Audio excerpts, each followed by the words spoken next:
প্রতিটা মানুষ আমরা মৃত্যুর ঠিক আগ মুহূর্তে যদি চিন্তা করার সুযোগ পাই, তাহলে প্রত্যেকের চিন্তা আসবে যে আমার জীবনে কি কি করার সুযোগ ছিল অথচ আমি করিনি। অতএব জীবনের প্রতিটি মুহূর্তকে, প্রতিটি সেকেন্ডকে মূল্যায়ন করা উচিত একজন মুমিনের জন্য। একটা মিনিট সময় এর ভিতরে যদি আমি আমল করতে চাই, তো বহু আমল 1 মিনিটের ভিতরে করা যায়। প্রতিদিনে 1440 মিনিট আমরা ব্যয় করে থাকি।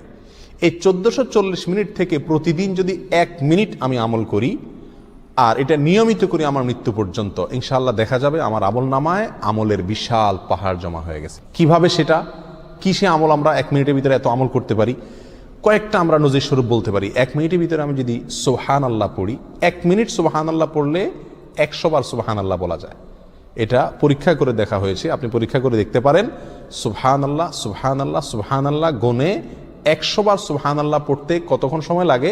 সর্বোচ্চ 1 মিনিট সময় লাগে। 1 মিনিট আপনি 100 বার সুবহানাল্লাহ পড়তে পারেন। আর 100 বার সুবহানাল্লাহ পড়লে কি হবে? সহিহ মুসলিম হাদিসে আসছে, নবী সাল্লাল্লাহু আলাইহি ওয়াসাল্লাম বলেছেন, কেউ যদি 100 বার সুবহানাল্লাহ পড়ে, আল্লাহ সুবহানাহু ওয়া তাআলা তাকে 1000 নেকি দান করেন। 1000টি বিনিময় আল্লাহ তাআলা তাকে কিয়ামতের ময়দানে দান করবেন 100 বার সুবহানাল্লাহ পড়লে। তাহলে প্রতিদিন যদি আমি 1 মিনিট সুবহানাল্লাহ পড়ি শুধুমাত্র, তাহলে প্রতিদিন আমি 1000 করে নেকির মালিক হয়ে গেলাম। 30 দিনে 30,000। এভাবে হিসাব করেন সারা বছর, সারা জিন্দেগি কি পরিমাণ দাঁড়াবে ইনশাআল্লাহ। 1 মিনিটে আরো কি করতে পারি আমরা? 1 মিনিটে আমি 10 বার সূরা ইখলাস পড়তে পারি। কয়বার? 10 বার। পড়ে দেখেন 1 মিনিটে 10 বার পড়া যায়। 9 বার কমপক্ষে আপনি পড়তেই পারবেন। নবী আলাইহিস সালাম তার এক হাদিসে বলেছেন যে তোমাদের মধ্যে কেউ কি প্রতিদিন একবার গোটা কোরআন পড়ে শেষ করতে পারবে? সাহাবায়ে কেরাম বলেন, ইয়া রাসূলুল্লাহ, এটা তো কঠিন, প্রতিদিন গোটা কোরআন একবার শেষ করা। তিনি বলেছেন সূরা ইখলাস, কুল হুয়াল্লাহ, কোরআনে কারীম 3 ভাগের 1 ভাগ পড়া সমপরিমাণ সওয়াবের সমতুল্য। তাহলে আপনি 1 মিনিট সময়ের ভিতরে যদি 9 বার সূরা ইখলাস পাঠ করেন, তাহলে কয় খতম কোরআনের সওয়াব হলো?